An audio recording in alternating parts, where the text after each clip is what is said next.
Assalamualaikum warahmatullahi wabarakatuh.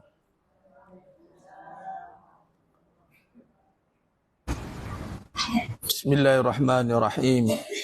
Innal hamdalillah nahmaduhu wa nasta'inuhu wa nastaghfiruh. Mai luar. Wa na'udzu billahi min syururi anfusina wa min sayyiati a'malina. May yahdihillahu fala mudhillalah wa may yudlil fala hadiyalah. Asyhadu an la ilaha illallah wahdahu la syarikalah wa asyhadu anna Muhammadan 'abduhu wa rasuluh. Allahumma salli ala sayyidina Muhammad wa ala ali sayyidina Muhammad. Rabbi yassir wa la tu'assir bitammim bil khair.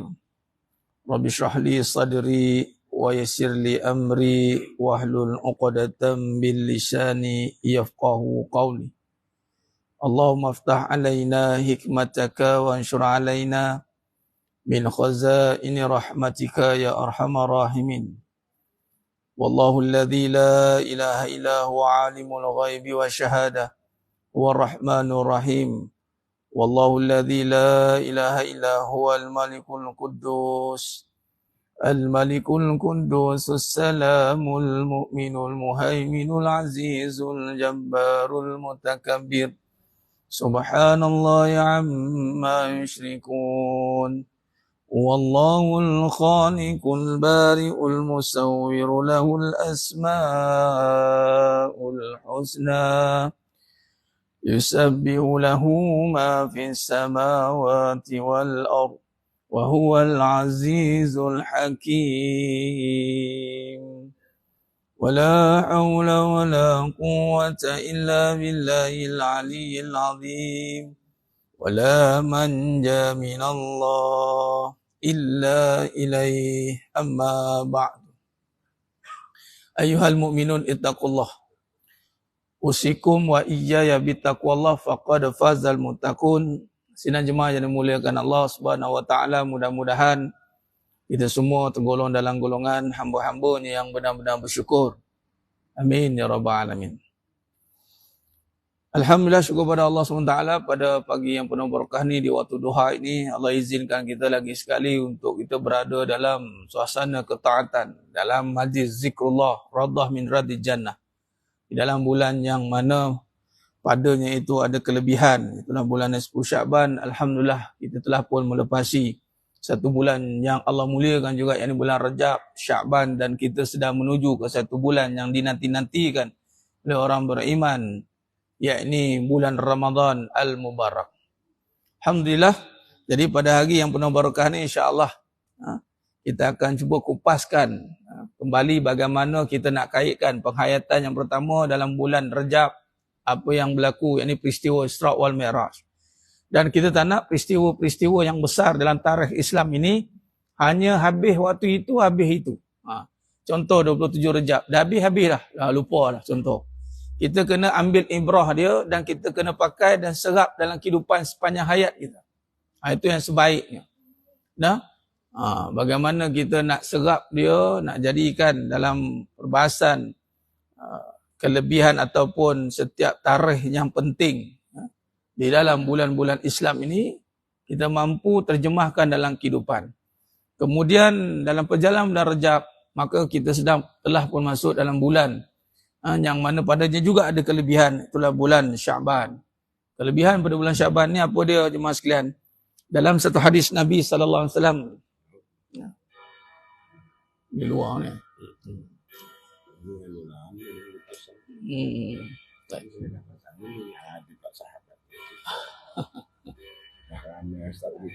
Iyalah.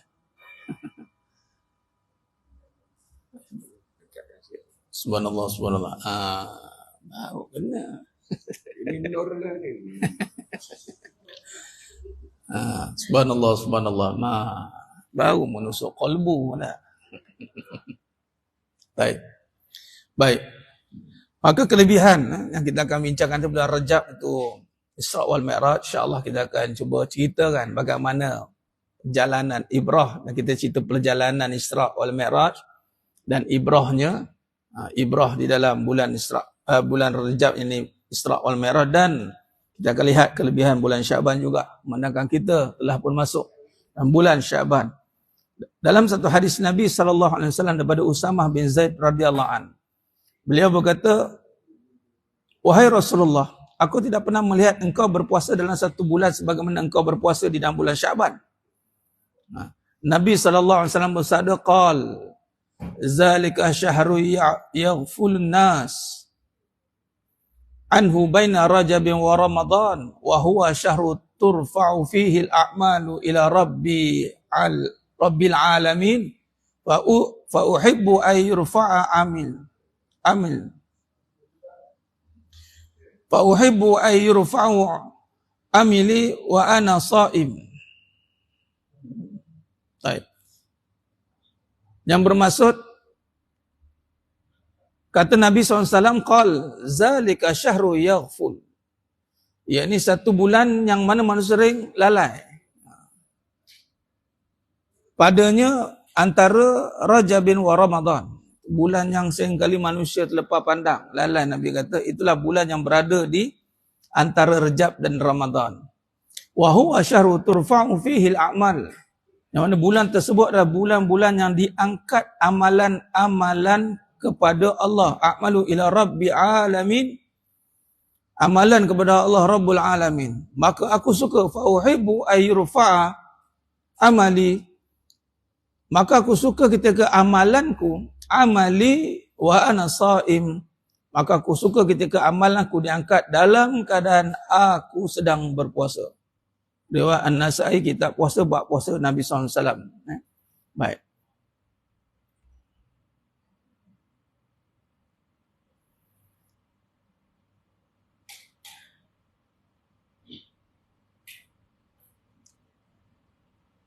Maka jemaah yang muliakan Allah Subhanahu Wa Taala, dalam hadis ini ada satu bulan yang kita sedang pun berada dalam bulan ini, iaitu bulan Syaban. Yang mana Nabi bagi satu peringatan bahawasanya bulan ini ramai manusia akan terlupa, terleka. Kerana apa? Kerana dia di tengah-tengah. Di tengah-tengah ni kadang orang tak nampak. Tengah-tengah kan. Awal dan ujung orang nampak, anak sulung, anak bungsu. Anak tengah ni macam consider tak nampak lah kan. Macam itulah. Tapi sebenarnya tidak pun. Sebenarnya tidak. Ya. Semua ada peranan. Semua bulan tu ada peranan. Macam ni lah Syaban. Walaupun di bulan di tengah, tetap dia ada keistimewaan dia. Tapi ramai manusia lalai akan dia. Begitu juga dengan solat wusta. Solat wusta. Yang dinamakan solat asar. Wusta. Asar dan subuh pun wusta juga. Kenapa wusta jadi subuh? Subuh. Kalau lihat maghrib, isyak, subuh.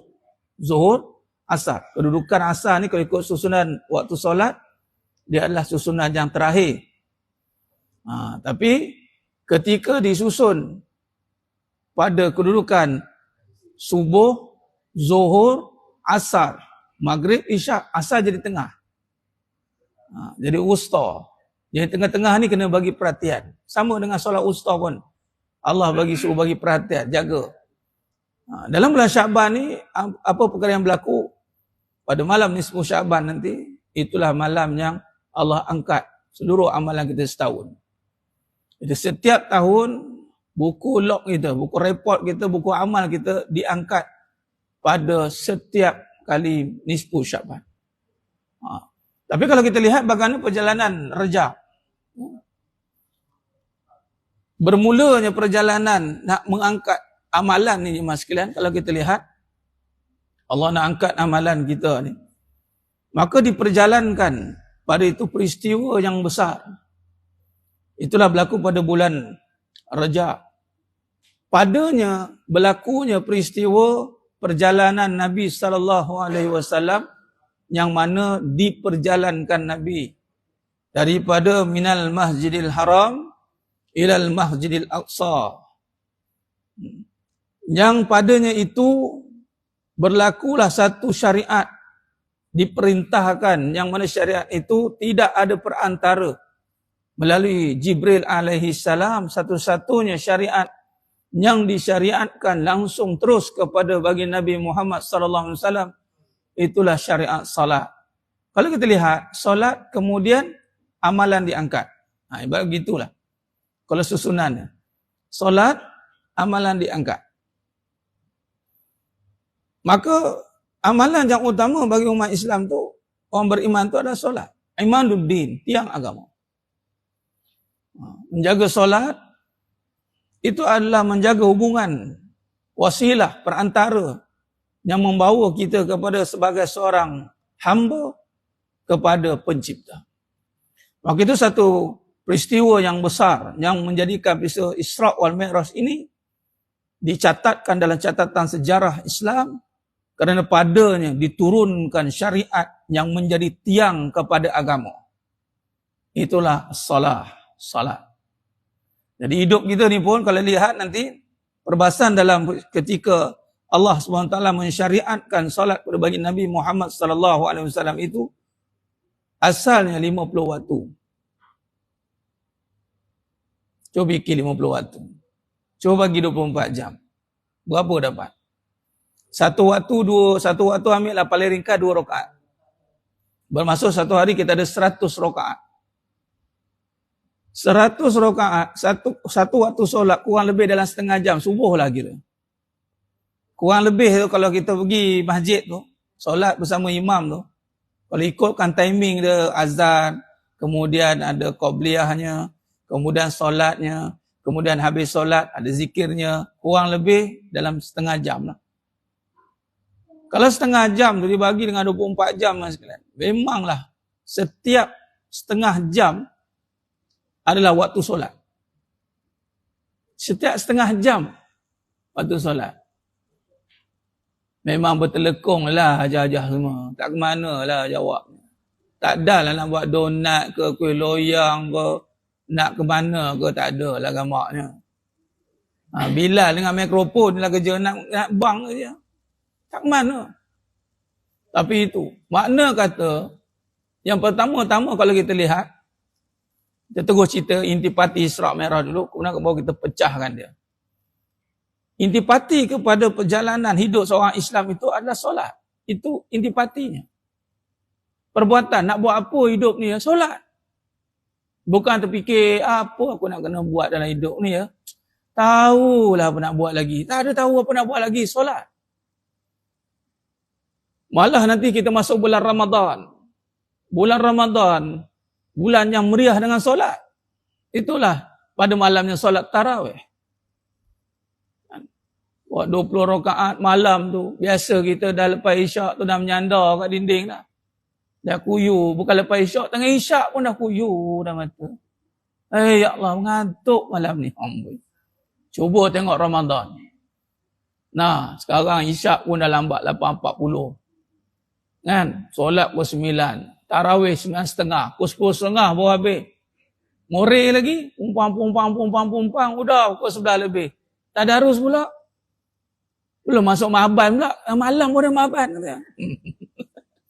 Nak mengganda amal katanya. Tak apalah. Udah pukul 1. Nampak? Solat. Dan Ramadan tu mengajar kita solat banyak tu. Sebenarnya nak suruh jaga solat rawatib kita. Solat rawatib kita, solat yang sangat dituntut pahalanya. Dan memang solat. Dan kita sebenarnya sedang menunggu solat. Pahala antara beberapa golongan, 7 golongan tak silap. Yang akan mendapat doa daripada para malaikat keampunan. Yang pertama adalah doa orang yang datang untuk ilmu. Orang yang menuntut ilmu, jalan dia ke arah majlis ilmu, dengan niat menuntut ilmu, menunggu menuntut ilmu, perjalanan dia mendapat doa daripada malaikat. Ampunkan. Apa doa malaikat? Ampunkan dia. Bayangkan malaikat doa keampunan bagi orang itu. Kemudian mendapat keampunan daripada binatang-binatang, makhluk-makhluk di lautan. Di lautan Nabi kata, bukan daratan lagi. Laut lebih banyak binatang lah. Sebab laut komposisinya lebih besar. Dan orang yang sedang menunggu waktu solat. Niat, kita jangan rugi tak niat. Contoh tadi lepas subuh, terus niat aku nak tunggu waktu zuhur. Ni Tunggu, sedang menunggu waktu zuhur ni. Maka sedang menunggu waktu zuhur, kita isi dengan majlis ilmu. Kita isi dengan amal-amalan yang Allah ridha. Pahala yang kita dapat tu, sementara menunggu waktu solat masuk, malaikat datang kepada Allah Ta'ala minta keampunan bagi kita. Jadi niat tu. Lepas zuhur niat pula menunggu waktu asar. Sementara menunggu waktu asar, buatlah apa-apa nak buat. Bagaimana perkara itu ada manfaat. Lepas asar pula maghrib, sementara menunggu waktu maghrib. Jadi mana kata kita ni memang menunggu waktu solat. Dan menunggu apa satu lagi? Dua, dalam hidup ni ada dua je. Kita buat sebenarnya. Menunggu waktu solat dan menunggu mati. Menunggu disolatkan. Boleh. Menunggu waktu solat dan menunggu disolatkan. Nak tahu? Tengok Makkah, Madinah. Tengok Masjidin Nabawi. Tengok Masjidil Haram. Lepas solat, solat jenazah. Setiap kali buat fardu, solat fardu tu, setiap kali subuh ke, zuhur ke, asar ke, maghrib ke, isyak, ada dia solat jenazah lepas tu. Jarang tak ada lah. Adalah sekali saya pergi tak ada. Satu waktu je pun. Semua waktu nyalin semua ada solat. Dah solat jenazah tu macam solat ba'diyah lah. Maka kita pula di sana memang tunggu waktu solat je. Sampai tu kita dah pergilah makan nasi Arab, nasi unta apa ke situ. Pergi cuci mata, beli baju, beli itu. Kemudian kelang kabut nak masuk masjid balik, nak solat. Jadi tunggu solat, tunggu disolatkan. Itulah hakikat kehidupan kita. Sementara menunggu solat, kita mengisi masa itu dengan kebaikan. Sementara menunggu disolatkan, maka isi kehidupan dengan kebaikan. Lepas ni ibaratnya lepas solat siapa mati? Kau mati, aku mati. Ibarat macam itulah. Ayat dia macam itu je mas sekalian. Baik. Maka peristiwa Isra wal Mi'raj ni berlaku pada 27 Rejab. Pada 12 tahun kenabian. 12 tahun kenabian. Dah ada peristiwa yang berlaku sebelum. Dan kenapa disyariatkan Isra wal Mi'raj ini? Kalau diringkaskan, kenapa berlaku? Pertama, itu mukjizat Nabi sallallahu alaihi wasallam. Yang kedua, berlaku padanya itu pada tahun ke-10 kenabian. Kematian, kewafatan dua insan yang sangat penting dalam hidup Nabi sallallahu alaihi wasallam. Itulah Sayyidatina Khadijah radhiyallahu anha al-Kubra dan pak saudara Nabi Abu Talib. Kalau kita nak lihat hidup ni akan melalui tak situasi sedih, kita pernah tak melalui situasi sedih? Pernah, Ustaz. Bila kita melalui situasi sedih, kita kena ingat ada yang lebih sedih daripada kita. Sehingga kan digezetkan, para ulama menggezetkan tahun duka cita. Dan bagaimana nak merawat kesedihan? Adakah kesedihan itu berpanjangan sampai teringat-ingat, terbawa-bawa sampai kita kadang-kadang menjadi satu perkara yang dipanggil trauma, menjadi depression, bahasa moden sekarang, anxiety. Tidak cuma sekalian.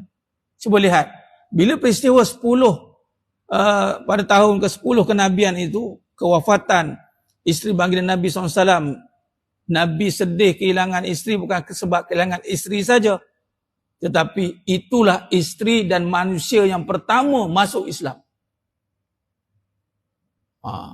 Jangan main besar tu sumbangan Sayyidatina Khadijah radhiyallahu anha kubra. Sehingga kan dalam riwayat mengatakan Sayyidatina Khadijah radhiyallahu anha kubra mengatakan, bercakap kepada Nabi SAW, jikalau ketika tiada siapa lagi yang nak bersamamu, ketahuilah aku bersamamu. Nampak? Punyalah taat setianya sebagai seorang isteri. Walaupun ketika itu Islam bermula dengan asing. Bada'al Islam gharibah. Kita ni dah ramai orang Islam. Tak rasa pelik. Cuba kalau mula-mula tu orang Islam berapa kerat. Dalam 10 tahun Nabi dakwah, 70 orang lah yang masuk Islam. Waktu itu boleh dikatakan, orang kata Nabi ni sesat. Nabi yang sesat. Sebab ialah majoriti agama nenek moyang. Agak-agaknya lah kita ngimbau sekejap. Kalau Allah takdirkan suami kita contoh bawa agama Islam lah satu tempat. Kena pula-pula macam tu. Hidup daripada senang jadi susah. Agak-agak jadi apa agak-agak? Terfikir tak nanti? Adakah agama ni tak betul ni? Abang ni biar betul bang katanya. Terbalik, patutnya hidup makin senang tu. Sayyidatina Khadijah radhiyallahu anha kubra, ramai orang kaitkan nak jadi macam beliau sebagai orang yang ada harta, boleh tolong suami. Betul lah tu. Cuba tengok betul-betul, kadang-kadang bukan ada harta nak tolong suami. Dia pun nak ada harta je, tapi nak tolong tak sepenuhnya.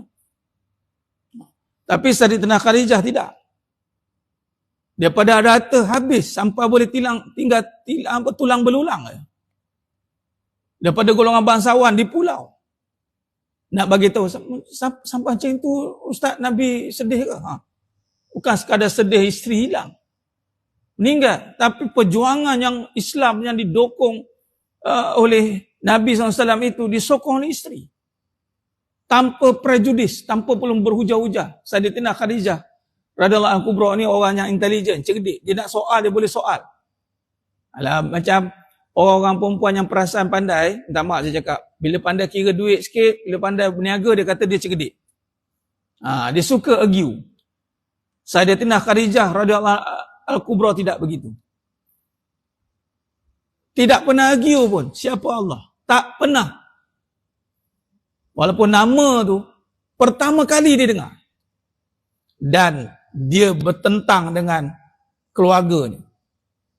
Bayangkan. Kita buat pelik sikit kat suami, kadang-kadang ada tanya dah. Abang biar benar sikit. Abang saya tengok abang dah pelik dah ni. Abang buat apa ni? Mula suka bertanya, suka argue, suka sangka buruk. Susah nak bersangka baik. Itu setara Islam tu. Yang ni belum masuk Islam. Tapi fitrahnya suci. Itu sebab dia jadi kehilangan besar Nabi SAW. Kadang-kadang kita isteri, sebagai isteri ni saya cerita isteri ni sebab cerita pasal ni. Saya tekankanlah isteri. Pada satu sisi saya cerita pasal suami pula. Adakah kematian kita satu kehilangan? Ataupun, lega pun meninggal. Yang si isteri, lega Abah Haji meninggal. Nangis-nangis juga, tapi nanti, lega. Hilang satu bala tu. Ini orang dekat Pasir Berdengung kata. Yang si suami, lega isteri meninggal. Adakah kehilangan kita tu apa yang nak dikenang? Apa perjuangan? Bukan sekadar nak mengurus dapur, rumah. Kalau setakat mengurus ni, tak silap bulan, gaji yang digajikan lebih solid buat kerja. Kalau ikutkan isteri, katalah, keadaan isu ni tak pernah timbul dulu. Orang tua-tua dulu, Tok Wan, Tok Nyang, kita tak pernah timbulkan isteri buat kerja rumah ni. Memang kerja rumah tu isteri. Kahwin tu, dapur tu memang tempat dia. Jadi orang dapur. Cuma perempuan zaman sekarang, pelik. Perempuan-perempuan nowadays. Dia pun keluarkan dalil. Sebenarnya orang perempuan ni tak buat kerja rumah ni. Apa itu buat kerja apa? Jaga anak pun tak buat. Suami semua. Tak, ni zaman sekarang ni, perempuan kata contoh kan. Dia kata tak semua tak payah buat. Inilah sekarang. Perempuan buat kerja apa? Dia buat kerja luar lah, kerja orang. Kalau orangnya kerja sanggup dia buat, sebab dia ada fulusul duit. Tapi cuba fikir, kalau tak buat kerja semua tu kan, cuba fikir. Apa sumbangan kita pada suami? Adakah kita orang perempuan hanya nak dilihat sebagai pakar kemas rumah? Pakar masak? Pakar cari duit? Ni Nabi ni cerita sebelum Isra ni. Kadang-kadang kita cerita Isra je, tapi tak tahu pasal apa sebelum terjadi. Kadang-kadang kita tak ambil iktibar apa yang Nabi lalui. Perjalanan tu besar, panjang. sebelum peristiwa Isra' ni, perjalanan 10 tahun. Dan 10 tahun tu, sebelum tu lagi Nabi. Nabi kahwin umur 25 tahun, 15 tahun. Bersama dengan Sayyidatina Khadijah sampai dah dapat Islam umur 40 tahun. Lepas tu 40 tahun pula, berlaku pula peristiwa yang dipulaukan, dicerca, dihina oleh orang Arab Quraisy. Nabi ingat Sayyidatina Khadijah radhiyallahu kubra itu sebagai yang menyokong perjuangan Nabi. Suami ni satu benda yang besar dalam hati dia. Dia sokong tak apa yang suami buat? Apa sumbangan, sokongan yang dibagi kepada seorang suami, kepada seorang isteri, kepada suami? Sokongan moral, sokongan hati, apa sokongan itu? Setakat sokongan benda-benda ni, contoh tak pandai masak. Lain sekali cari orang pandai masak kat luar. Tu je. Nak cari yang pandai masak, kita duk bangga dengan pandai masak. Dia cari tukang masak lain pula. Pening kita. Ini salah faham bagi seorang perempuan yang hanya menampakkan dirinya pada kebenaran. Tapi sebenarnya, tugas seorang wanita ini adalah memberi sokongan pada kejiwaan. Dia tengok muka isteri, Nabi tengok muka isteri, hilang masalah. Itu sumbangan besar. Nah, ni yang wajah daripada Sayyidatina Khadijah radhiyallahu kubra. Tengok muka isteri, hilang masalah. Balik rumah suami ada masalah, isteri cakap sikit dia, lega dah. Sabarlah bang. Saya yakin abang boleh. Ni tak, tahu dah tu lah abang ni malas. Tahu dah abang, tengok bagi saya buat. Saya pandai cakap. Saya ni, habislah. Dan sekali akhir zaman ni keluar statement. Lelaki yang cakap, minta maaf, ni lelaki cakap, minta maaf. Bukan nak mengampu, tapi sebenarnya perempuan lebih layak jadi ketua sekarang ni. Ini bukan soal layak tak layak. Ini soal tanggungjawab. Dan isteri membantu suami menjadi ketua. Macam kita ada anak-anak lelaki, kita tolong dia jadi lelaki. Kita tolong dia jadi pemimpin. Kita didik dia sampai dia jadi lelaki yang berguna. Memang suami itu datang dengan keadaan banyak kekurangan, tetapi isteri bantu, isteri tolong, isteri support, isteri backup. Sampai orang lihat dia jadi suami yang hebat. Di situ dia terkenang. Banyak sumbangan isteri aku ni.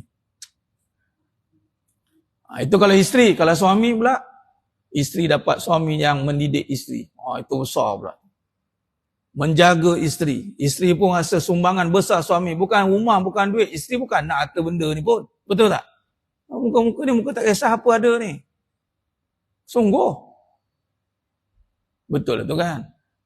Awak nak apa? Saya nak abang je. Suami pun kata, lega aku. Setahun kahwin, 2 tahun kahwin, 3 tahun kahwin, 4 tahun, 10 tahun, tak ada apa. Bang, tak ada apa-apa pun bang. Kata nak abang je. Letih macam tu tak? Suami pula, tak tahu nak beli apa. Nak masuk rumah tak tahu. Sebab apa? Apa dia? Suami tak kerti bahasa. Dia bukan tak tahu. Dia buat-buat tak tahu. Dalam bab hak ni kan, ni cerita isteri lah ni. Isteri yakin ke dah tunaikan hak suami? Yakin? Hak isteri nampak harta je, hak suami. Nabi kata apa? Kalaulah aku boleh suruh sujud pada manusia, aku suruh sujud pada manusia yang bernama suami. Dan kita yakin ke dah tunaikan hak Allah. Sebab tu kita lebih patut mudah minta maaf daripada meminta hak.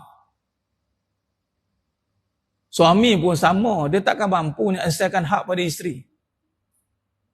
Kadang-kadang dia tak boleh nak bagi masa, tak boleh nak mendidik, patut corong isteri. Isteri kena dididik oleh suami. Karena isteri suami tak boleh nak didik. Hak tu nak bayar kat siapa? Dia bukan bagi kat isteri, kena jawab dengan Allah. Jadi patutnya saling tolak ansur.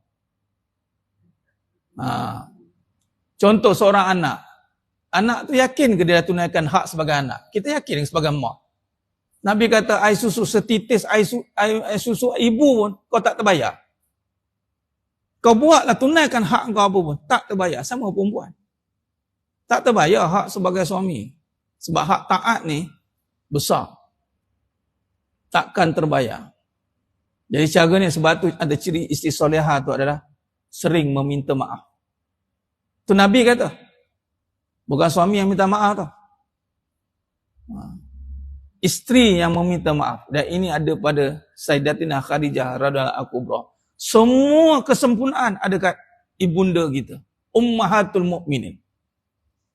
Saya nak bagi tu nak tekankan dalam kita cerita peristiwa Isra' wa Mi'raj, kita kena sedar Nabi melalui fasa sedih. Yang menyokong perjuangan Nabi, Allah panggil. Dan Nabi rasa satu kehilangan yang sangat besar. Di saat Islam perlukan dokongan, perlukan kerja keras, kerja kuat. Ketika itu Allah panggil. Dan juga pak saudara Nabi. Sedih juga sebab apa? Sebab kewafatan, kematian pak saudara Nabi tidak mengucap 2 kalimah syahadah. Tidak mampu melafazkan la ilaha illallah. Wallahu alam dalam hati ke sebab dikelilingi oleh pakcik-pakcik dia waktu itu. Nabi suruh sebut tak boleh. Nabi cukup sedih. Orang yang sentiasa bersama dengan Nabi, jaga Nabi dari kecil, menjaga dakwah Nabi, tiba-tiba Allah nak tunjukkan hidayah tu di sisi Allah. Kita kadang-kadang nak dapatkan contoh, nak dapat suami yang macam malaikat. Tentu kita masuk syurga. Ingat kita masuk syurga tu dengan orang. Tidak, Mas sekalian. Kalau Allah tidak takdirkan kita dapat iman, dapat kebaikan, tak masuk. Tak masuk. Bersuamikan Nabi, Nabi Nuh AS, isteri ke mana? Yang main-main. Orang nak, saya nak bersuamikan apa? Yang baik, yang pandai, yang boleh ajar saya. Lelaki kira macam Nabi lah tu. Tak ada macam Nabi. Bawah sikit dia. Isteri Nabi Nuh AS. Tidak bersama Nabi. Ya kan? Masuk kata, 2 pengajaran. Yang pertama tadi, sokongan sebagai isteri yang tidak berbelah bagi. Kita kena ingat sumbangan kita kepada suami itu apa? Sumbangan moral, dalaman tu penting. Sehingga suami ni, dia akan kehilangan sebab tak ada orang nasihatkan dia dah. Tak ada orang yang ambil cara pasal kebaikan dia. Itu kehilangan besar lah. Sebab tu kehilangan paling besar tu para ulama dipanggil oleh Allah. Apa? Sebab dah tak ada dah. Ceramah tak ada. Orang cerita kebaikan dah tak ada. Tu kehilangan paling besar. Dah tak ada orang risau pasal kita. Nak tertongging ke, nak kena langgar kereta ke, apa, lantak kamu lah. Kata. Tapi kalau ada orang take care kita, lelok kat depan tu, ini jangan itu, jangan ini. Kita rasa macam terjaga. Jadi isteri itu sifatnya adalah sokongan. Bila hilang sokongan habis. Tapi itu. Dan perjalanan tu sedih kan? Sedih. Dan ditambah pula di Taif, Nabi dihalau, dibaling batu, berdarah. Berganda-ganda sedih. Okey, di sini kita nak belajar. Bila sedih, nak buat apa? Kat sini kita terus belajar. Adakah nak menceritakan kesedihan? Adakah nak termenung? Tengok, Nabi bila diuji kesedihan, apa yang berlaku? Nabi tetap berjalan hidup. Nabi nak dakwah lagi, walaupun waktu tu dah kehilangan 2 insan yang penting. Dan di sinilah Allah SWT menunjukkan kekuasaannya. Sebenarnya, bila kita berada dalam keadaan kesedihan, wallahi mas sekalian, Allah bersama dengan orang-orang yang sedang berada dalam kesedihan sebenarnya. Tapi mereka sedar atau tidak, itu saja. Allah bersama dengan hamba-hamba yang lemah. Sebab Allah nak dengar rintihan, doa, permintaan. Sebab itu, ketika Nabi sedih, perkara yang pertama yang berlaku dalam hidup Nabi waktu itu adalah Allah hantar Jibril AS persiapkan perjalanan untuk mendapat syariat solat. Nampak? Sedih solat. Bila solat, hilang sedih. Dan Allah perjalankan yang pertama, Allah bedah dada Nabi. Sebelum nak diisrakan, pada malam 12 kenabian itu, 27 Rejab itu, ketika Nabi berusia umur 52 tahun, 52, hampir.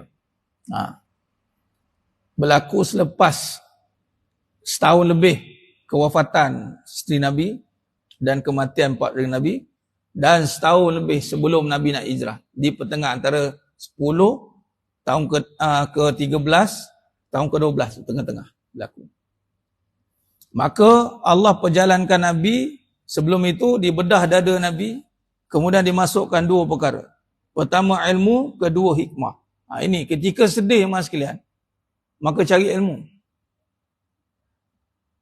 Dan cari hikmah. Dua ni kena minta. Jadi mendatangi majlis ilmu adalah jalan untuk menghilangkan kesedihan. Datang majlis ilmu. Dan jalan untuk mendapatkan kebijaksanaan, hikmah. Kita kena carilah. Nabi, Allah hantar Jibril AS, bedah terus. Didatangi. Jibril guru Nabi SAW, Jibril AS. Kita kena mendatangilah. Cari ilmu, cari hikmah. Sebab ketika kita sedang diuji dengan kehidupan, maka banyak salah faham akan berlaku nanti. Salah faham, salah sangka. Dalam sekali sangka buruk. Cara nak atasi salah faham, salah sangka, cari ilmu, bersihkan hati, cari hikmah. Itu yang pertama. Di mana? Di masjid.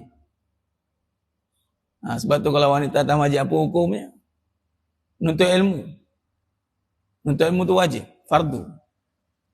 Dan di masjid ada kelebihannya yang tersendiri. Walaupun perempuan sebagai contoh, tempatnya itu afdal di rumah, tapi dalam kita memahami kisah untuk membersihkan hati, itu tetap masjid adalah tempat keutamaan. Sebab itu, kalau kita lihat dalam surah At-Taubah, nama ya'muru masajidallahi man amana billah wal yaumil akhir. Taubah ayat 18. Hanya saja yang layak mengimarahkan rumahku adalah orang yang beriman kepada Allah dan hari akhirat. Apa dapat datang masjid? Yang pertama, Allah kata dalam surah Taubah ayat 18 ini, lam yakhsha illallah. Dalam hati tu Allah hilangkan ketakutan.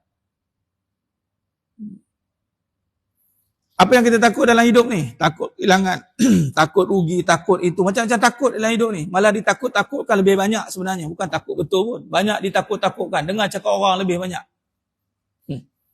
Macam orang itulah yang menentukan hidup kita. Kadang yang bercakap pun, hidup pun tak menentu. Hidup dia tak menentu, nak menentukan hidup orang. Kadang. Aku dah mengalami, aku tahulah. Aku apa kali kena tipu. Allah teruk, apa kali kena tipu. Kadang pula kalau yang bercerai, minta maaf cakap. Aku tahulah, aku dah melalui penceraian berapa kali. Patutnya tak cakap dah, diam dah. Tapi kadang ni orang tak ada ilmu bercakap. Dia buka aib dia. Walhal kalau kita nak bercakap, bukan berdasarkan daripada kerancuran. Nak belajar daripada, contohlah, buat motor. Nak belajar daripada orang yang pandai bawa, memang dia pelumba betul, memang dia pelatih, ataupun nak belajar pada mak rempit yang accident 10 kali. Datang bawa tongkat macam gitu. Nak bawa motor ni, kena berhati-hati. Saya banyak kali jatuh dah ni. Orang pandai bawa, baliklah kamu. Dia nak belajar dengan orang tak gagal sebenarnya. Jadi, jangan banyak dengar. Takut-takut tadi. Banyak, hidup ni banyak ditakut-takutkan. Maka, datang masjid, Allah akan hilangkan takut-takut tu. Tu. Lam yakhsha illallah. Dan fa'asa ulaika ayakunu minal muhtadin. Kemudian Allah bagi petunjuk. Hikmah. Datang masjid, dapat ilmu dan petunjuk. Hikmah. Dan itulah Nabi diperjalankan. Maka perjalanan bermula daripada rumah Nabi itu diisrakkan sampai ke Masjidil Haram dan diisrakkan ilal Masjidil Aqsa. Tengok masjid ke masjid. Allah boleh buat daripada rumah terus zup naik. Betul tak? Tapi tetap ada perjalanan. Ingat pada masjid ke masjid. Makna kata penyelesaian kepada permasalahan tidak boleh lagi pada masjid. Dan orang perempuan kena ingat, rumah kita tu juga tempat yang Allah berkati. Dua tempat, dua rumah yang disyariatkan masuk kaki kanan. Dua tempat. Kalau mulakan kaki kanan ni sunnah lah. Tapi tempat tu syariat kaki kanan. Pertama, rumah Allah, masjid. Dan ada doanya khusus. Abwa wa rahmatik, minta bukakan pintu rahmat. Satu lagi rumah kita. Kadang-kadang kita tegur anak kita. Kita pun sendiri jangan. Kadang-kadang tak perasan. Langkah ni lah yang kadang-kadang kita nak tunjukkan kita lalai. Langkah pun kita tak boleh nak jaga. Patut masuk rumah langkah kanan. Dan bagi salam. Semudah-mudah bagi salam dan bismillah. Assalamualaikum. Kalau tak ada orang bagi assalamualaikum ayuhan nabi wa rahmatullahi wa barakatuh. Apa saja yang ada di masjid, ada di rumah patut. Kalau di masjid ada tazkirah, majlis ilmu, di rumah kena ada taklim juga. Tak banyak pun sikit jadi. Kalau di masjid ada solat berjemaah, di rumah pun ada solat jemaah. Pun boleh. Anak-anak solat jemaah, mak jadi imam, boleh, tak masalah. Bagi yang perempuan lah, kalau anak lelaki tolak dia ke depan, anak lelaki. Di rumah seafdalnya solat sunat. Di masjid anak solat fardu je. Rumah yang dekat balik solat ba'diyah kat rumah. Boleh jemaah, tak ada masalah. Nah, tu masjid dan rumah. Dan suami jaga rumah Allah. Isteri jaga rumah tangga. Dua-dua rumah dijaga. Sepatutnya dia ada kombinasi macam itu. Sebab masjid ni isyarat besar turunnya rahmat Allah, tempat diberkati. Keluar kaki kiri. Jangan kelang kabut. Kadang-kadang keluar rumah kelang kabut kaki kanan. Tak ada tempat. Isyaratnya hanya tempatnya Allah berkati masjid dan rumah kita. Tempat lain sementara nak pergi masjid ni belum tentu lagi. Masuk masjid kaki kanan balik. Kena ingat. Ingatkan anak kita. Kalau terlajak masuk kaki kiri, patah balik belakang. Go start. Reverse. Sama masuk masjid pun. Sebab apa? Ibarat kita buat masuk keburukan kaki kiri tu. Atau kadang-kadang rumah tangga jadi kelang kabut, rumah ni panas rasanya. Memang kamu masuk bukan tengok langkah pun. Melompat kan masuk. Biar tenang-tenang masuk tu. Tenang, tengok kaki kanan, langkah. Bismillah. Assalamualaikum. Bagi salam. Kemudian amalkan masuk. Saya amalkan insya-Allah. Setiap kali pergi keluar rumah, balik rumah. Pergi rumah, balik rumah. Salam, cium tangan anak-anak. Abi balik pada kedai ke, pada masjid ke, setiap kali tu salam. Dan isteri pun salam. Nunggu salam. Gugur dosa. Ini kirim salam maksudnya. Salam juga kirim salam ke ayahnya. Tapi benda ni kalau tak terbuat juga. Kan? Nak salam-salam tu kan satu benda mudah lah. Jadikan amalan. Kalau boleh amalkan. Masuk salam, cium tangan. Keluar pun nak keluar, salam. Ni kan keluar menonong-nonong. Wih, hilang dah. Dah keluar tak salam, kaki kanan keluar. Ya Rabb. Itulah tu. Itulah tu. Kan? Ni apa-apa lah ni. Nak minta maaf lah tu. Suami pun cakap, minta maaf lebih mudah pada minta izin katanya. Sudah katanya. Faham tak tu? Faham. Nak minta izin payah, minta maaf je lah katanya. Jangan. Ringankanlah insya-Allah. Okey, baik. Maka sepanjang perjalanan itu diperjalankan, di situlah berlakunya peristiwa-peristiwa yang Allah tunjukkan. Sebab apa? Tujuan berlakunya Isra' Mi'raj ini adalah dalam surah Al-Isra' 1 itu Allah berfirman yang bermaksud Maha Suci Allah yang telah memperjalankan hamba-Nya pada malam hari dari Masjidil Haram ilal Masjidil Aqsa ke Masjidil Aqsa yang kami berkati sekelilingnya untuk kami. Ini kena ingat, untuk kami apa? Perlihatkan tanda-tanda kekuasaan. Jadi peristiwa Isra' itu adalah perjalanan memperlihatkan tanda-tanda kebesaran Allah. Datang masjid untuk ibadah bukan jalan sendiri. Bukan kita datang sebab kita ada kaki. Ramai orang ada kaki tapi tak sampai sini. Tapi kita datang sini kerana diperjalankan oleh Allah. Allah gerakkan hati kita. Lapangkan masa kita. Boleh datang ke sini hari ini. Saya datang dari Shah Alam Nun sana tu. Kalau ikutlah saya sendiri sampai. Tak sampai sini. Ke mana? Teluk Batik. Terus ke depan. Sampai. Bagi tempat tak mana-mana tempat. Nak sampai ke masjid bukan satu kerja mudah. diperjalankan, bukan jalan sendiri. Ia satu perjalanan yang berat, kerana perjalanan ke rumah Allah penuh dengan keberkatan, diangkat darjatnya, digugurkan dosanya. Maka iblis tak suka. Berat. Maka kalau boleh buat, syukur alhamdulillah.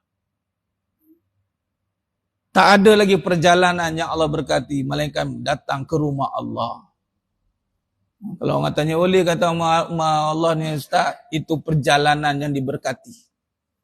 Bukannya pergi jalan-jalan. Dia pergi rumah Allah, solat, balik. Nak dapat berkat solat di masjid. Tu. Cakap. Kalau bagi perempuan lah especially. Betul, habis balik tu. Tak payah menyinggah-nyinggah mana. Tak payah nak apa itu, ini, tak payah. Terus dia balik sampai rumah. Dah. Kalau nak jumpa-jumpa, minum kat rumah. Ajak kawan-kawan minum kat rumah. Habis cerita. Buat rumah orang ni, lepas ni rumah orang ni, dah macam apa? Buat usrah lah kan. Tapi usrah minum-minum. Isyak tu boleh. Tak payah lagi. Itu cara pun terbaik. Tak payah minum kat sini pun tak apa. Habis solat, pergi rumah masing-masing. Rumah siapa pula lepas ni? Kata. Rumah kamu? Duduk kat rumah dalam tu. Elok-elok. Baik. Maka perjalanan itu. Perjalanan yang mana pertama tadi dibedah dada sebelum itu dan dimasukkan ilmu dan hikmah.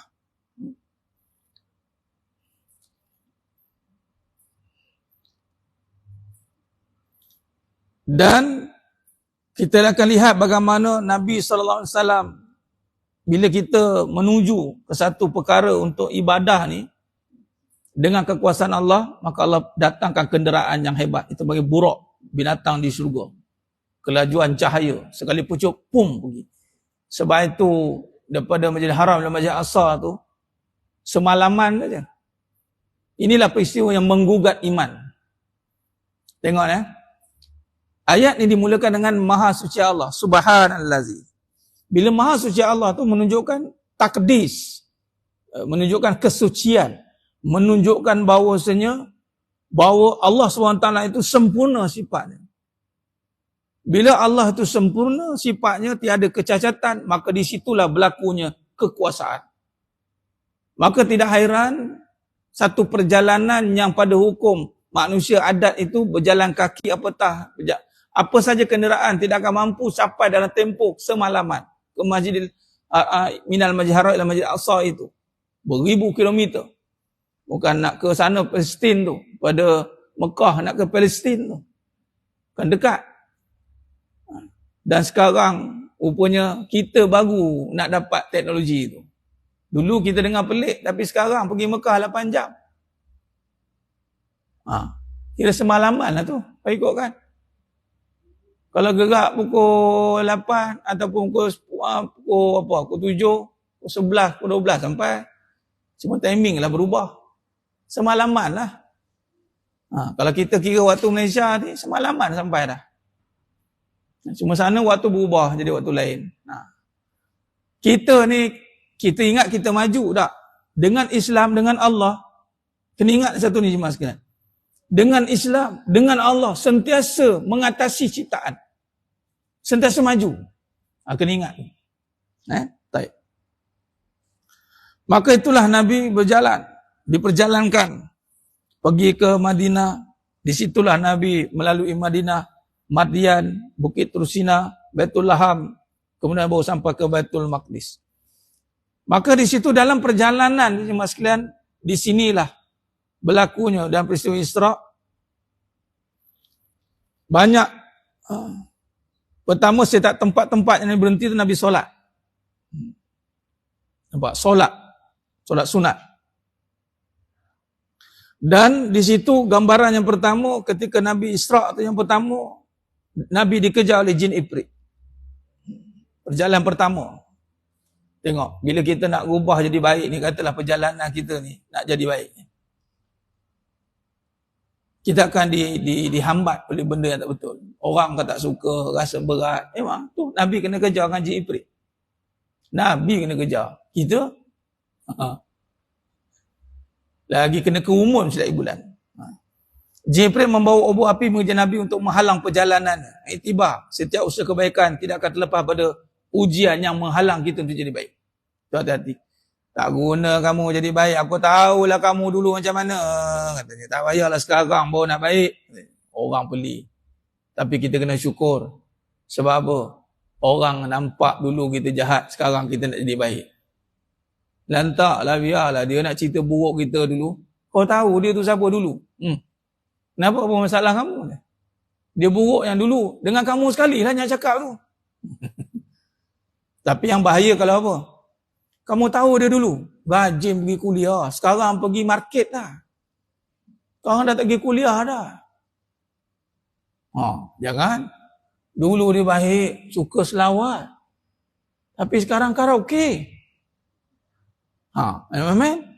Tu kita takut.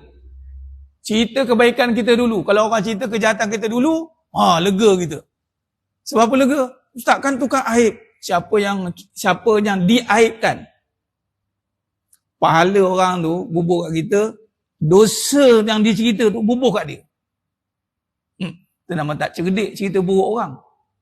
Kamu tahu dia tu buat apa? Janganlah jadi macam itu. Dia cerita buruk orang tu kan. Katalah na'udzubillah min zalik. Zina. Arak. Kawan tu buat sembunyi-sembunyi lah. Dia masa lampau dia, zaman gelap dia. Dosa dah tu. Dia dah taubat dah. Tak buat dah. Dia bukannya hari-hari tak, waktu dulu. Kawan ni pergi cerita.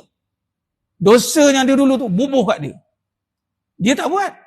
Tapi dapat dosa. Dosa apa? Dosa yang dia cerita. Tu tak cerdik tau. Tak cukup dengan tu. Pahala dia bubuh kat dia. Tengok Allah jaga.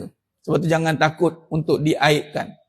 Tapi takutlah ketika kita mengaibkan. Cuma kita ni, ialah perasaan kita bila diaibkan macam, maksudnya malunya. Memang perasaan manusia kan. Sebab tu ganjarannya besar. Allah tahu maruah kita tercabar. Buka aib, buka cerita macam-macam. Tapi Allah bagi pahala luar biasa. Cuma nak melaluinya saja perlukan keimanan. Ini. Nak jalan jadi baik memang kena kejar, kena perambat dengan ifrit. Saya ni jemaah sekalian, Allah takdirkan saya dalam bidang berubat. Saya tak mengubat. Tapi takdirnya begitu. Saya cerita ni pun bukan nak promote.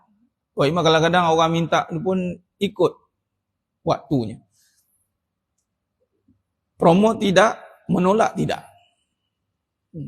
Tapi ceritanya, bila kita nak ngubah orang tu, nak jadi baik kan, macam-macam benda bala datang lah, benda orang tu kat kita.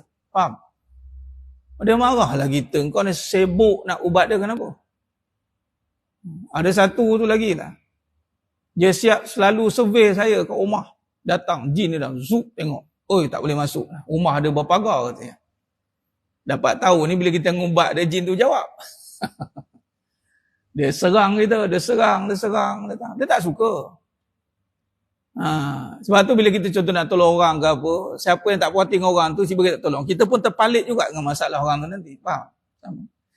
Itu yang pertama. Jadi memang iblis syaitan ni memang dia akan menghalang kita buat baik. Dia akan buka kisah buruk supaya kita lemah tu buat baik. Maka jangan takut dengan orang buka keburukan kita. Teruskan buat baik. Walaupun 1000 orang untuk memberhentikan kebaikan kita. Lantak dia. Kerana apa? Kita buat baik sebab Allah. Allah suruh kita buat baik walaupun kita jahat. Malah orang jahat tu lagi kena buat baik. Sebab kita rasa kita jahat lah, kita tak boleh berhenti buat baik. Itu cara. Yang kedua, Nabi nampak ni perjalanan Isra' ni. Perjalanan Isra' ni perjalanan tu Nabi nampak, saya baca secara ringkas dan kita tengok terus pengajaran. Petani bercucuk tanam dan memungut hasil segera tanpa henti. Nabi nampak perjalanan. Di sinilah berlaku peristiwa dia panggil sam'iyat. Ni sam'iyat ni. Peristiwa yang mana berlaku nanti di hari akhirat. Kita tak nampak, kita dengar sekarang ni. Maka nak menambah keimanan. Maka di sini berlakunya, Nabi nampak satu gambaran petani bercucuk tanam dan memungut hasil segera tanpa henti. Orang kalau bertanam ni, kalau tanam pokok, kita nak tanam tu terus berbuah. Tanam pokok stroberi, keluar stroberi terus. Tanam pokok durian, terus jadi buah musangking terus dapat. Kita nak, tak ada nak menunggu kan. Ini yang berlaku. Yakni pahala berlipat ganda bagi yang berjihad dan bersedekah. Setiap amalan akan diberi balasannya setimpal dan tanpa henti. Sekarang kita tak nampak, tapi Nabi dah nampak dah. Kita dengar cerita perjalanan ni supaya kita boleh yakin. Teruskan berbuat baik. Teruskan infak. Teruskan. Jangan kita ni berkira-kira nak bagi apa yang kita ada. Walhal kita ada itu akan habis, yang kita bagi itulah yang kekal. Kadang-kadang itu nak faham yang ni susah. Kita tengok ada yang kat kita tu kekal. Padahal yang kita bagi tu kekal. Nak faham tu lah yang kita kena latih. Dan berlaku dalam peristiwa Isra. Bau wangi kubur tukang sikat rambut anak Fir'aun, Masyitah dan anak. Yang dia rendam dalam kuali besar. Allah. Kita nak dapat iman cerita dalam cerita kisah Sumayyah, kisah Masyitah. Tahu, mereka tak beramal lagi pun, amalan tak sempat datang kuliah, tak sempat nak dengar itu, dengar ini. Dia hanya beriman, kemudian tersebut Allah ketika sikat rambut. Oh, repot ke Fir'aun. Oh, dia siapkan periuk. Dia rendam dah kawan tu hidup. Ya Allah. Kubur bau wangi. Tengok. Sebab tu jemaah sekalian, memang kita akan nampak penyiksaan daripada makhluk hamba-hamba yang tidak bertanggungjawab. Bagi contoh di Gaza, Palestin. Tetapi percayalah, kematian orang yang Allah pilih sebagai syuhada, dia tidak sakit. Macam semua api gigit. Tapi kita tengoklah sakit. Kita tengok sakit. Tapi rohnya tidak sakit. Sebab itulah peristiwa Masyitah dan anak Fir'aun ni. Penyikat rambut anak Fir'aun, Masyitah. Ketika dibakar tu, memanglah syariat nampak. Tapi ketika itu Allah tarik kesakitan. Hilang. Iman sebagai perisai bau wangi kubur tu. Nabi lalu. Manusia memecahkan kepala dengan batu. Nabi nampak lagi dalam perjalanan, jalan lagi nampak. Manusia ambil batu empuk kepala, pecah kepala. Nabi tanya Jibril AS, kenapa? Ini orang yang malas mengerjakan solat. Orang yang malas-malas mengerjakan solat, kepala dia empuk, dia sampai pecah. Jadi kita boleh guna ayat ni juga. Kamu malas-malas kau empuk dengan batu ni pun tahu tu. Apa cakap macam tu? Inilah dia balasan orang yang malas solat. Dia kena empuk dengan batu bersepai kepala tu. Ya Allah. Tak cukup dengan tu, elok balik kepala tu. Dia empuk lagi. Tu balasan di akhirat, di hari kiamat, di dalam neraka Allah itu abadan abadah. Itu yang sakit tu. Ingat setiap balasan sana dia yang buat sendiri tau. Dia angkat kepala, dia empuk kepala di sini. Kalau orang empuk lain, malaikat empuk, kamu buat sendiri, aku nengok je. Kita nak muti, ya Allah. Nak buat tadi kita tu, kita takut kan? Kat hari akhirat ni, dalam neraka Allah, buat sendiri. Manusia makan duri pada bara api. Dalam neraka, makanan ni apa? Tu, buah berduri, buah zakum. Macam mana makan buah duri? Bila makan buah tu dengan air api neraka lava tu, terburai perut. Apa teruk sangat ni aku kena, sampai dia cakap macam itu. Malaikat kata, apa dia? Macam tu lah. Say again. Dulu tak ada orang ingatkan kau apa? Takut macam makan buah duri. Buasuk terkoyak habis ni. Dah mula masuk bukan terkoyak, dia sangkut dulu. Sangkut. Nak telan tak boleh sakit. Minta air. Baginya air tu. Api neraka lava tu. Dia minum. Terburai perut dah. Mati. Hidup balik. Minum lagi. Ya Allah. Tu. Mencakar muka. Dan dada dengan kuku tembaga. Yang tadi tu makan duri sebab tidak keluarkan zakat. Yang ni mencakar muka dan dada dengan kuku tembaga tu. Wolverine tu kan. Dia cakar muka dengan dada. Terkoyak habis. Balasan bagi pengumpat. Orang mengumpat, ini balasan. Dia koyakkan diri dia sendiri. Ni. Koyak. Sambil makan daging busuk tu. Dan lagi, Manusia berenang dalam lautan darah dan dibaling dengan batu. Balasan bagi makan riba.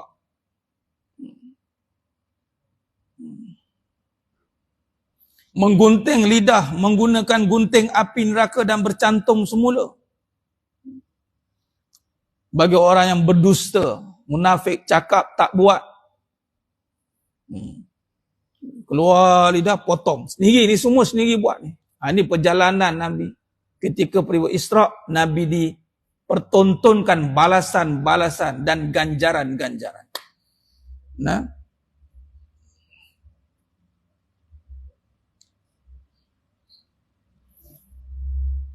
dalam perjalanan itu juga Nabi diperlihatkan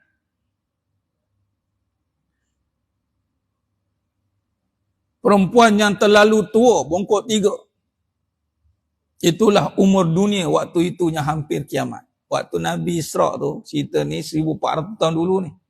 Waktu tu umur bumi ni dah bongkok 3 dah. Dah nak kiamat.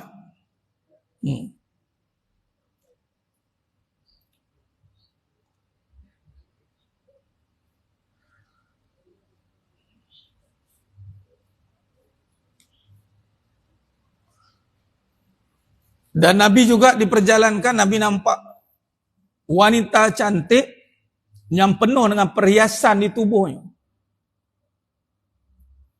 Yakni kemewahan dunia yang melalaikan, wanita yang lemah akidah mudah diperalatkan. Memang di sini ada gambaran wanita ni senang untuk berhias. Memang dia akan nampak mudah. Pertama, sifat wanita tu sendiri yang memang akan cepat tertarik dengan perhiasan dunia. Hati-hati. Untuk berhias pada yang halal tu tak ada halangan. Tapi biasanya yang halal, contoh pada suami dia jarang berhias. Dia keluar ni nak pergi kenduri, habis juga perkakas dia pakai. Cincin sini orang perempuan boleh pakai semua jari. Lelaki jari manis atau jari manis, jangan jari ni kelingking dengan manis. Perempuan tak ada masalah, dia pakai semua. Cincin. Gelang pakai, rantai, tudung yang paling ni. Nak gimana? Kenduri. Lepas tu kan makan pun, pegang macam itu dia pun. Pegang-pegang kuih macam ni. Balik rumah, jadi pakir miskin. Buka semua. Pakailah baju kelawar koyak dia. Bertampar kiri, berjahit kanan. Suami pun tengok, ini pakir miskin mana pula ada kat rumah aku ni, ya Allah. Ingatkan nak bagi sedekah ke apa ke. Lepas tu ada orang duk main-main kan, buat lawak. Saya nampak di satu video. Nak pakai cantik-cantik kat rumah. Dia berias lah. Pakai macam pengantin.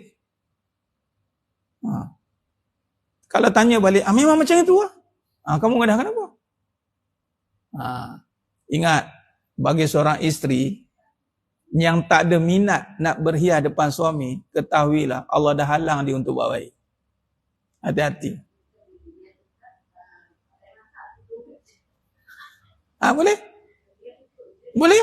Duduklah depan suami, duduk macam itu. Buatlah. Tengok larat tak larat ni lagi. Dah kamu ni buang terbiat ke apa tengok. Terai buat. Pakai macam tu buat. Baring kat situ. Buat tepi pintu perang macam ni. Buat macam-macam pula buat. Tu ya orang perempuan. Saya hari ni tak nak masuk. Saya nak berhias untuk abang. Saya nak jadi model. Buatlah. Tapi memang itu pun. Depan suami. Bila aku 11. Okay. Dia cerita sikit lagi. Tingkatan langit. Kemudian kita buat kesimpulan. Panjang cerita Isra' ni, cuma kita ambil pengajaran penting. Baik. Tu ya, perempuan suka berhias tapi bukan untuk yang halal. Dia suka berhias untuk yang haram. Kesian. Wanita ni sering dieksploitasikan. Ramai orang perempuan dia menyuarakan saranan, kami tidak sanggup dipergunakan. Tapi dia rela dipergunakan juga oleh dunia. Hati-hati. Nabi dah nampak perjalanan Ketika Isra, wanita yang penuh berhias pada tubuh badannya. Kerana wanita ni senang untuk terikat dengan perhiasan dunia. Hati-hati. Patutnya berhiaslah untuk suami, tak ada masalah. Bolehlah beli. Pakailah semua peralatan perkakas tu pakai. Tak ada masalah. Kalau kat luar, paling minimum. Walaupun suami suruh pakai kat luar, kita pun ingatkan, bang, saya ni untuk abang je. Saya eksklusif. Private and confidential. Kan? Suami ni nak suruh isteri dilihat cantik di luar. Habislah. Jangan. Suami yang bagus, dia menjaga kecantikan isterinya agar tidak terlihat di luar. Sepatutnya. Bukan membiarkan isterinya cantik, kemudian berbangga dapat isteri cantik. Bangga tu. Ni orang lelaki macam itu, ada sifat bangga. Best man win dia panggil. Sebab memang sifat perempuan menjadi rebutan. Jarang cerita perempuan merebut laki. Laki rebut perempuan. Perempuan pula bangga dia jadi rebutan. Sekali petik 10 yang datang. Tahu dia. Amboi main petik-petik. Try tengoklah 10 yang datang tu macam mana. Memanglah datang. Tapi tengoklah yang datang macam mana. Hanya seringgit lagi. Macam merangkak. Jangan main. Dia macam itu. Bila dapat isteri cantik, tayang. Bangga. Jadi satu kebanggaan. Isteri pula bangga diperlayankan begitu. Jangan. Suami yang baik. Yang Islam mengajar. Menjaga kecantikan isteri. Sebab tu kat syurga nanti, isteri ni, Allah jadikan yang tak pernah dilihat oleh sesiapa, melainkan kita je. Kecantikan isteri di ketua bidadari dan para bidadari juga, kecantikan yang tak pernah ditatap oleh siapa-siapa. Itu eksklusif. Dan dia tiada cemburu kat siapa-siapa. Cemburu tak ada. Dan dia tak pernah dilihat. Sebenarnya contoh kita jumpa satu barang-barang yang hebat kan. Kalau kita je boleh lihat dulu, itu kan kemuliaan sebenarnya. Dan tak ada siapa yang boleh lihat. Dan itulah bidadari syurga. Dan ketua bidadari syurga. Setiap kali tengok dia, sentiasa dihiasi dengan keindahan Allah. Dan keindahan itu tidak pernah dilihat oleh siapa-siapa. Tidak pernah disentuh oleh siapa-siapa.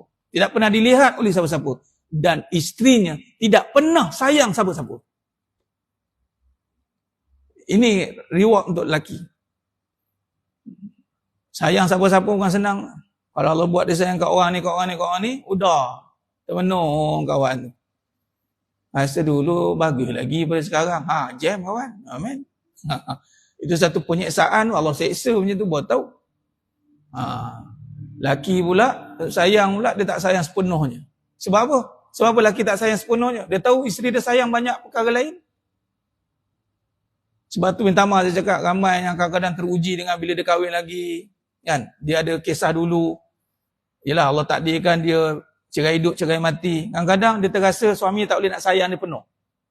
Pertama, kemungkinan isteri itu pernah berfikir ke apa, Allah Alam. Dan suami pun berfikir juga, engkau kan sayang aku seorang je.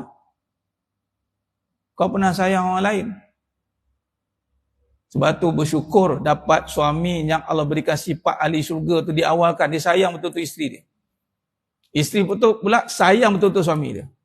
Dan ini hanya dapat bagi isteri, suami yang betul-betul ikhlas, sayang, menyayangi kerana Allah. Dia sayang tu betul-betul.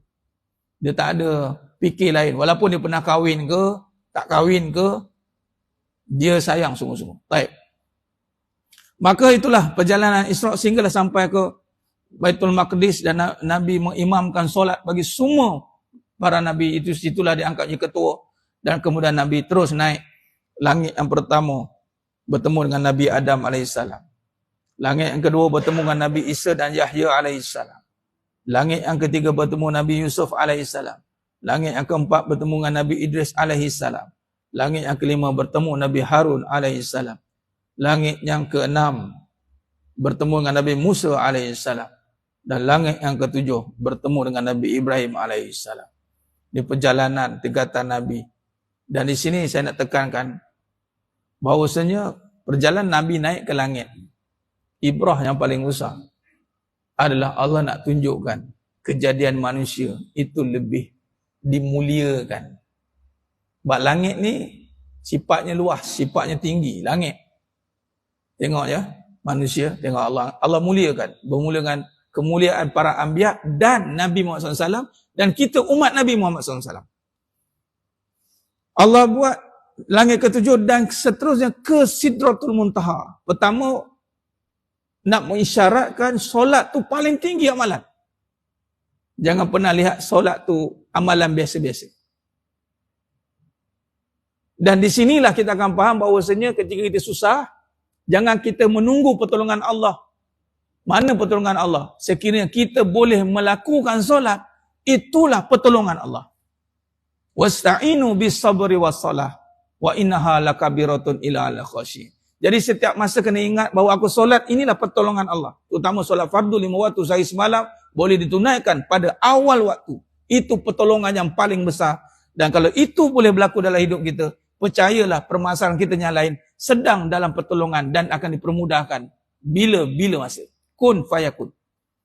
Tapi kalau kita jauh daripada pertolongan yang paling besar ni solat, ketahuilah masalah kita yang lain akan diperbesarkan, akan menjadi lagi rumit, akan menjadi lagi susah.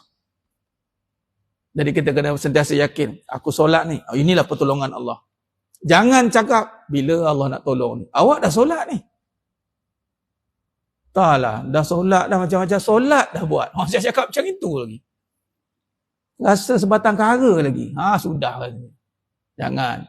Solat, tengok nak dapat syariat solat Nabi melalui langit pertama, langit kedua, setiap satu langit bukannya sehari perjalanan sebenarnya. 1000 tahun.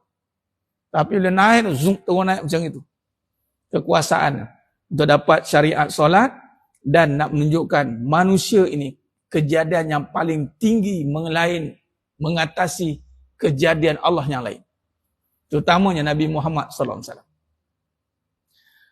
Langit dalam galaksi, itu langit atmosfer kita nampak, itu belum langit pertama tau. Tembus bumi, satu naik ruang angkasa. Itu belum langit pertama lagi. Kat mana langit pertama? Wallahualam, tak nampak. Jagi cerita ni nak tengok langit. Keluar, nongak, tengok. Tu tengok awan. Tak jumpa. Naik pula. Lepas bumi, ruang angkasa. Itu ruang angkasa, bukan langit. Dan rupanya dalam bima sakti kita ni, dalam solar system kita ni, matahari dan planet-planet yang lain ni, ruang angkasa, itu baru satu set. Rupanya banyak lagi set yang macam itu dalam ruang angkasa. Allahu Akbar. Ini mereka gaji pakai teropong apa pakai tahulah. Betul tak betul? Wallahualam. Sebab kita dengan kalau kata kaji balik yang manusia pertama sampai ke bulan pun orang argue lagi. Boleh pula ada bayang-bayang pula, boleh pula bendera goyang-goyang macam itu. Orang lah, mereka pun kaji balik. Betul tak betul? Nak naik ke bulan tu. Nak bagi tahu, langit pertama ke langit ketujuh tu lebih tinggi. Nak bagi tahu kejadian manusia lebih tinggi pada langit dan semua kejadian yang lain. Allah muliakan. Sebab tu manusia, laqad khalaqnal insana fi ahsani taqwim. Di sini pula satu benda yang kita ingat, jangan beriktikad bahawa Allah itu berada di langit. Jangan. Iktikad ni kena betul. Nabi naik ke langit bukan berjumpa Allah. Nabi naik ke langit untuk mendapat syariat Allah yang paling besar. Itulah solat. Melalui kekuasaan Allah dengan kebesarannya yang Nabi bagi tahu dalam satu hadis mafhum hadis, hanya kelihatan cahaya dan Nabi tak mampu melihat cahaya itu pun. Cahaya. Dan menunjukkan solat itu melalui cahaya. Sebab tu orang yang menjaga solat, menjaga sujud, mukanya bercahaya. Dia panggil tanda-tanda sujud. Kalau nak muka bercahaya juga, senang juga. Duduk bawah lampu, cahaya. Ataupun malam-malam, ya Allah, bercahaya muka suami aku ni. Tengah main handphone, cahaya. Tu cahaya tak aci dia panggil. Jadi, malaikat Jibril AS pun tak lepas. Tak lepas. Menunjukkan kemuliaan. Jadi jangan sesekali kita downgrade diri kita ni, alah, kita ni, alah, saya ni, macam ni. Kita jangan begitu. Malah jangan pula berbangga diri pula.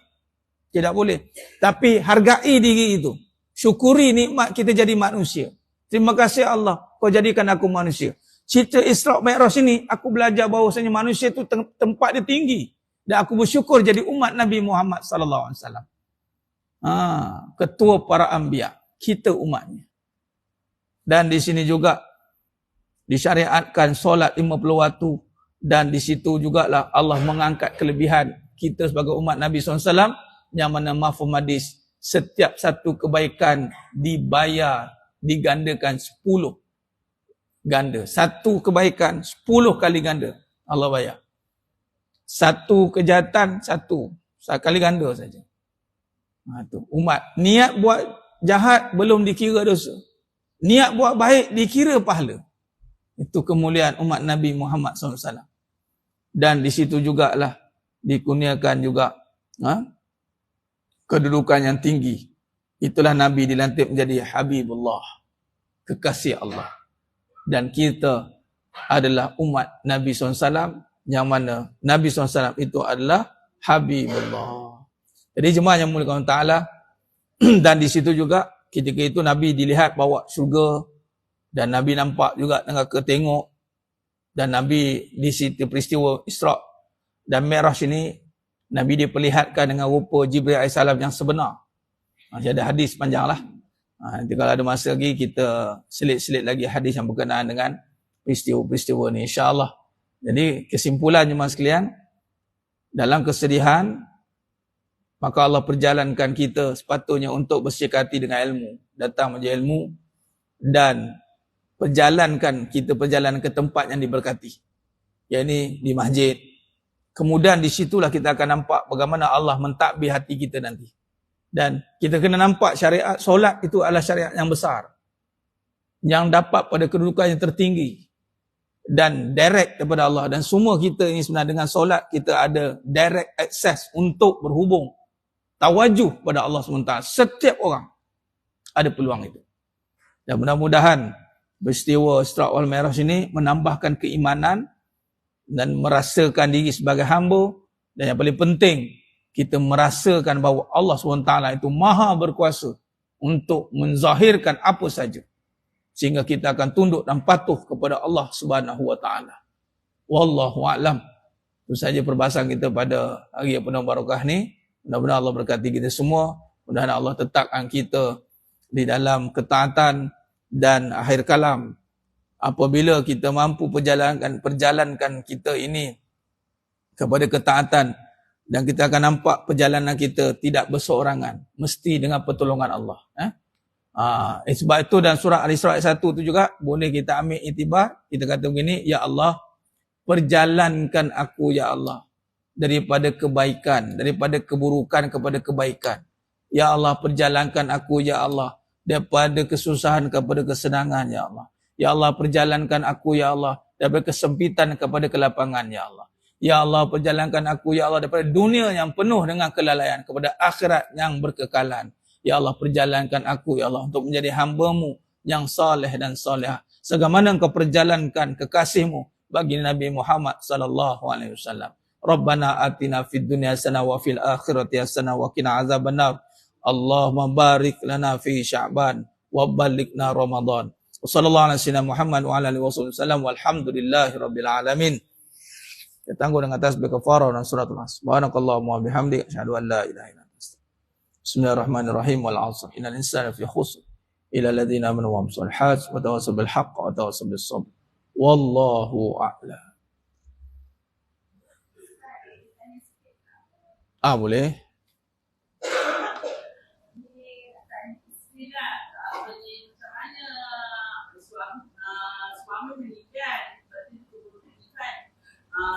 Ini dah ada, boleh tak semasa suami isteri ni pergi ke kubur untuk melihat wajah suami? Okey, di sini ada perbahasan tentang, pertama, syarat bila iddah memang tak boleh keluar.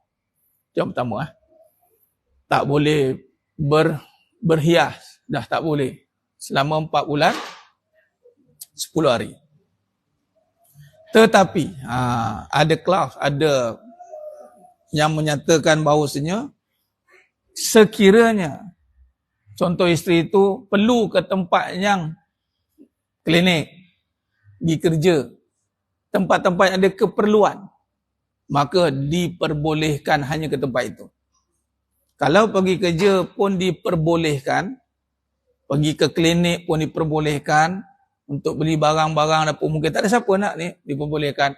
Maka di sini ada pendapat bahawa untuk menziarahi suami ketika dikebumikan itu diperbolehkan. Tapi tidak berlama-lamaan. Tapi kena tengok keadaan tu juga. Kalau laki penuh kat situ semua tu, maka dilarang kembali. Maka time bila tu, time orang tak ada dah, ataupun sebelum tu ke, tak sepertinya. Sebab tu sebelum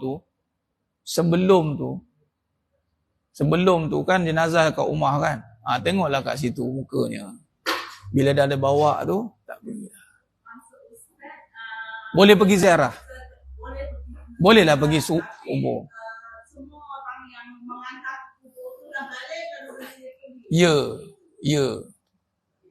Atau ketika itu tidak menghalang kita. Waktu tu taklah sampai tahap sesak, ramai orang, laki banyak. Kan yang menguruskan semua laki. Jadi ketika itu kalau sekiranya tidak ada gangguan di situ, diperbolehkan lah. Sampai kita berimpit-impit nak tengok macam tu, maka tidak boleh. Berbalik pada hukum asal.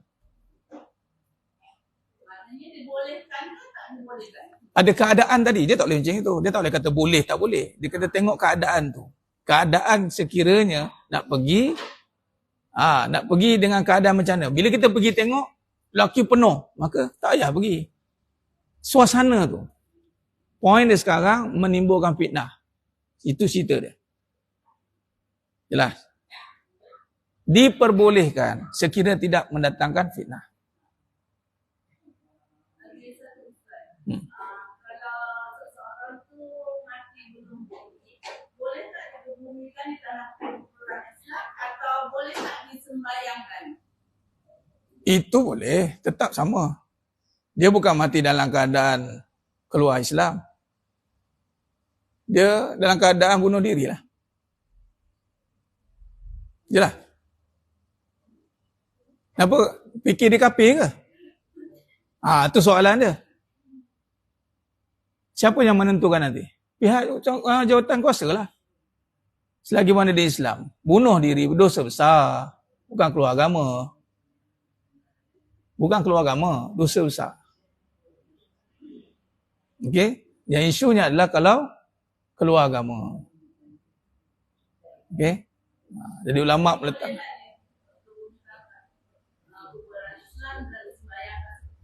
Macam seperti biasa lah. Yang tak boleh kalau dia murtad. Kenapa? Dengar murtad ke apa? Tak, soalan tu macam tanya macam, dia murtad ustaz, dia ke? Dah, itu hati. Dia yang bila jelas kalau dia keluar Islam. Dan memang terang dia keluar. Memang telah digazetkan dia bukan Islam. Baru dia tidak boleh dikebumikan. Seperti bangga orang Islam. Tapi kalau mati dengan dosa besar bukan kita. Dengan munafik semua tu bukan. Bukan urusan kita. Itu bukan kategori keluar Islam. Jelas? Okey. Nak hapuskan keraguan dan meningkatkan ketaatan. Macam mana? Dia rasa dia dah buat yang terbaik. Okey. Tapi dalam itu, padahal kita ni masih masih dalam keraguan. Dalam ketaatan masih dalam keraguan. Okey, faham. Lakukanlah ketaatan sehingga hilang keraguan. Itu cara dia. Lakukanlah ketaatan sehingga hilang keraguan. Keraguan itu akan hilang bila dihilangkan. Allah hilangkan. Lepas tu kena minta Allah Ta'ala bantu. Ya mukallibal qulub, sabiq qalbi ala din wa ala ta'ati. Keraguan dia tak boleh hilang sendiri. Amalan ayat yang ketiga. Ini pun boleh jadi amalan. Surah Al-Hadid ayat 3. Tapi sebelum tu, bacalah surah Al-Hadid ni boleh jadikan sebagai surah Al-Musabbihat. Antara surah yang Nabi baca sebelum tidur. Surah Al-Hadid, 29 surah. Ada 29 ayat. Ayat yang ketiga tu bicara tentang sifat Allah. Huwal awwalu wal akhir wal zahir wal batin wa huwa bikulli syai'in alim. Itu diulang-ulang baca, insya-Allah. Itu boleh menghilangkan keraguan. Dan hilangkan keraguan juga adalah dengan apa? Ilmu. Macam tadi bila bertanya sampai hati kita rasa yakin tu. Tanya lagi sampai yakin, insya-Allah. Nah.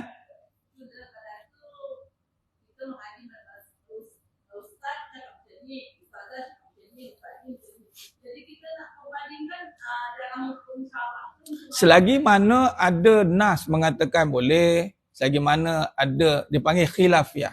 Khilaf. Jadi bolehlah beramal padanya. Yang tak boleh beramal ni bila kata semua ustaz kata tak boleh, tiba-tiba dia seorang kata boleh. Itu tak.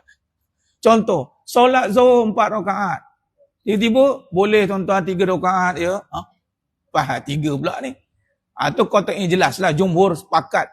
Bila ada nas, ada syarah para ulama, walaupun kaul tu kaul yang baru ataupun kaul yang sedikit, tapi ada padanya kaul itu, maka bolehlah beramal. Lepas tu ustaz bagi pendapat dalam kepelbagaian. Kita jangan keliru, jangan sampai macam-macam pendapat. Tak, bukan macam itu. Pendapat yang banyak bukan bermaksud sampai keliru, tapi kita nak melihat di situasi mana nak pakai. Dia kena faham.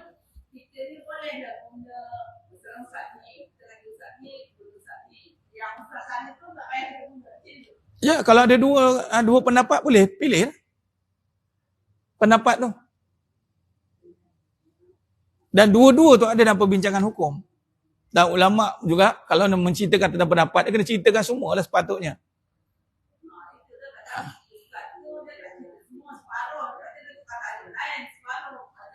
Tergantung. Tergantunglah. Jadi boleh teruskan bertanya lah macam itu. Kalau tanya lagi ustaz, nak tanya balik. Sekarang macam tadi, boleh ke tak boleh? Macam itu.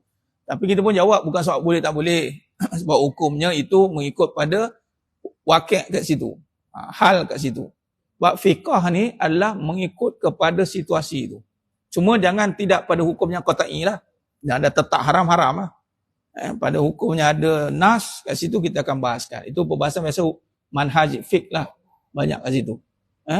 Cuma kita orang awam macam saya contoh, kita lihat pada situasi itu, sekiranya hukum itu ada pelaksanaannya, maka kita ikutlah pelaksanaan itu. Dia boleh dalam pelaksanaan.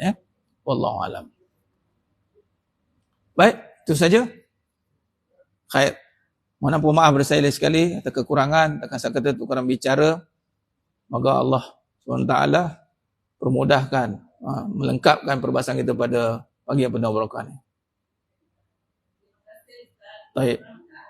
Ya, insya-Allah. Tak apa.